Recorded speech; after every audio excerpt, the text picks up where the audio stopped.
할렐루야. 3월 18일 수요일 새벽 묵상. 오늘은 에스라 2장 59절에서 70절인데요. 1절에서 70절까지 전체적으로 아우르면서 말씀드립니다. 다시 시작되는 하나님의 나라.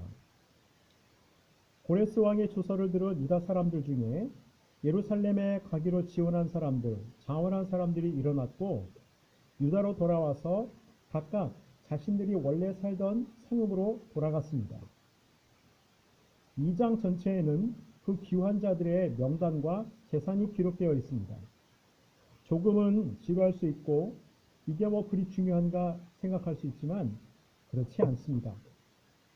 1절부터 19절까지는 가문별로 귀환한 사람들의 명단을 정리하고 있고 20절에서 34절은 출신 지역별로 정리하고 있습니다. 70년이라는 오랜 시간이 지났지만 이들에게는 명확한 목적의식이 있었습니다. 자신들이 포로로 끌려온 것은 하나님의 언약을 어긴 죄 때문이지만 그래도 하나님은 자신들을 버리지 않으셨고 그분의 때가 되면 70년이 차면 하나님의 말씀에 따라 다시 약속의 땅, 자신들의 고향으로 돌아갈 수 있을 거라는 목적의식, 그 다음에 확신이 있었습니다. 포로 생활 중이었지만 그들은 하나님의 약속에 근거하여 이날, 하나님의 해방의 날, 고향으로 돌아가는 그 날을 고대하고 있었던 것입니다. 그렇기 때문에 고레스의 조서가 내려지자 그들은 자원한 것이고 스스로 가기로 결심한 것입니다. 꿈에도 그리던 고향으로 돌아오게 된 것입니다. 말하자면 2장에는요.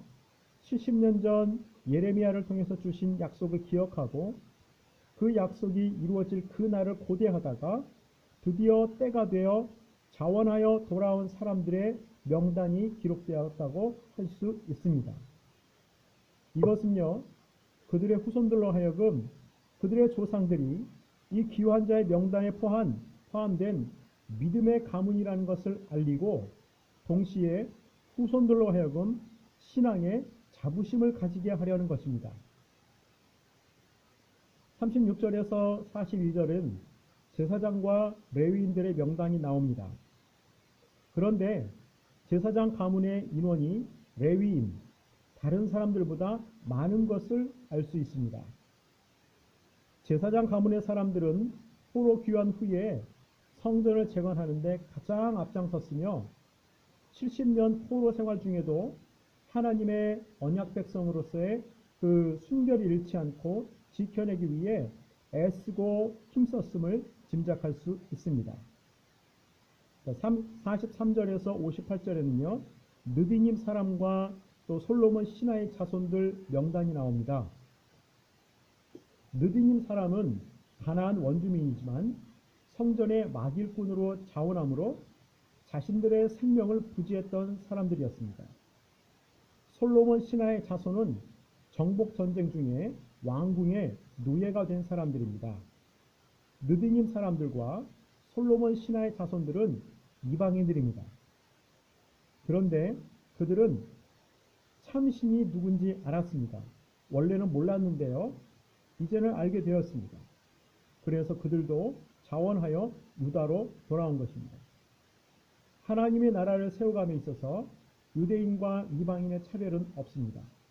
하나님은 모든 열방이 주를 예배하고 하나님의 나라를 함께 세워가기를 원하십니다. 그러면서 2장 59절로 들어옵니다. 59절에서 64절은 이른바 족보 없는 사람들의 이야기입니다. 조상의 가문과 선조가 이스라엘에 속했는지 속하지 않았는지 밝힐 수 없는 가문들이었습니다. 제사장들 중에도요. 족보가 확실하지 않은 사람들이 있었던 것 같습니다. 바르실레 자손은 흥미로운데요. 바르실레라는 사람은 족보가 분명치 않습니다. 결혼을 했는데 장인의 이름이 바르실레였습니다. 아내의 아버지, 즉 장인의 이름을 따라 자신의 이름을 바르실레라고 한 것입니다. 바르실레 자손들은요, 자신들이 제사장의 후손임을 주장했지만 문서상으로 공식적으로 인정하지 못했습니다. 이들에게 방백이 명령하여 우림과 둠림으로 제사장으로서의 신분이 확인되기까지는 지성물을 먹지 말라 했습니다. 학자들에 의하면 이 말을 한 그 방백이 아마도 스룹바벨일 것이라 그렇게 추측합니다. 지성물을 먹지 못하도록 금지당한 이들은 본토로 돌아간 것에 대한 소망이 없었거나 필요성을 많이 못 느낀 사람들일 수 있습니다. 그래서 가문별로 보관해야 되는 이른바 가족 등록부, 이것을 분실한 겁니다. 신앙적으로 준비를 하지 못한 것이죠. 그 외에 남종, 여종, 노래하는 남녀, 가축의 수가 기록되었습니다. 족보가 분명하지 않은 사람들, 남종, 여종, 노래하는 남녀, 그 사회에서 낮은 계층의 사람들 혹은 뭔가를 주장할 수 없는 사람들입니다. 그런데 이들도 하나님의 성전을 재건하는 무리에 포함되었습니다. 하나님의 나라를 세워가는데 반상이 따로 있을 수 없습니다.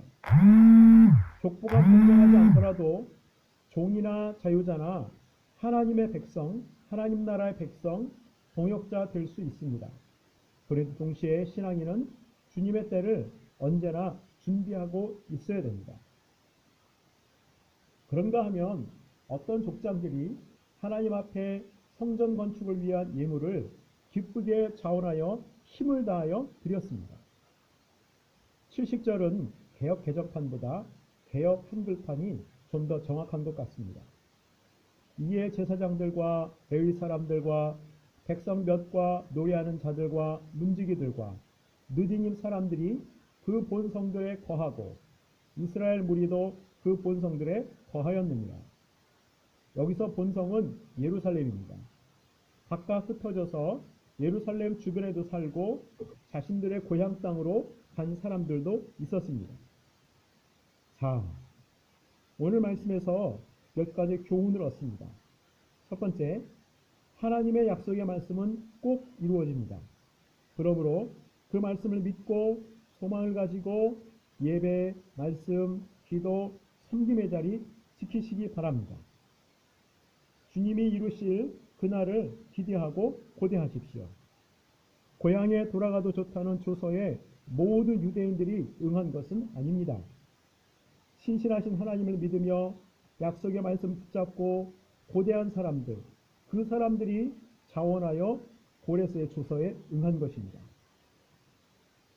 믿음에 근거한 결단과 순종이 있었던 것이죠. 믿음의 결단으로서 믿음으로 순종의 그물을 던진 겁니다. 하나님의 신실하심과 그분의 약속의 말씀 믿음으로 순종의 그물 던졌고 스스로 자원하여 기쁨으로 섬기는 그 그물을 던지는 인생, 하나님이 기뻐하시고 은혜를 베푸실 줄 믿습니다. 두 번째, 자녀들, 후손들에게 믿음의 가문, 신앙의 가문으로서의 정체성과 자긍심을 심어주십시오. 오늘 이 명단에 기록된 가문들은요, 믿음으로 하나님 앞에 순종의 그물을 던진 가문들입니다. 영적인 정체성, 영적인 자긍심 있는 가문의 자녀들은 그 인생이 복됩니다. 세 번째, 하나님은요, 이방인, 노예들도 만나주시고 그들도 하나님 나라의 일원이 되기를 원하십니다. 느디님 사람들, 솔로몬 신하의 자손들, 이방인 노예들이었습니다. 선한 사람들이었지만 여호와 하나님이 참 신이시여 그들의 주인이심을 알고 숨기게 된 것입니다. 하나님은 그들을 기뻐하셨고 그들에게도 하나님 나라를 섬기고 그 나라 일원이 되는 복을 주셨습니다. 우리도 마찬가지입니다.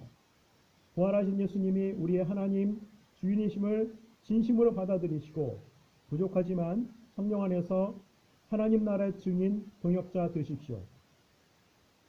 이로 인해서 하나님 주시는 형언할 수 없는 축복 받으시기 바랍니다. 네 번째, 우리 소유의 진정한 주인은 하나님이십니다. 기쁨으로 하나님께 드릴 수 있는 우리가 되길 원합니다. 하나님이 기뻐하시면 더 큰 축복으로 함께 하실 것입니다.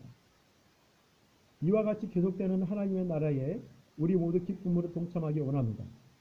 하나님의 나라는 영원히 쇠하지 않고 멈추지도 않고 계속 나아갑니다. 그 동역자 되십시오. 천국을 침노하십시오. 사랑의 주님, 오늘도 주님의 이름으로 살기를 원합니다. 코로나 바이러스가 온 나라를 힘들게 하지만 그래도 주님의 나라는 지금도 진행 중임을 믿습니다. 주의 말씀은 꼭 이루어짐도 믿습니다. 우리의 진정한 주인이신 예수님 앞에 내가 가진 것 기쁨으로 드리고 하나님을 영화롭게 하고 하나님의 나라와 교회를 세워가는 우리가 되게 하여 주시옵소서. 예수님의 이름으로 기도합니다. 아멘.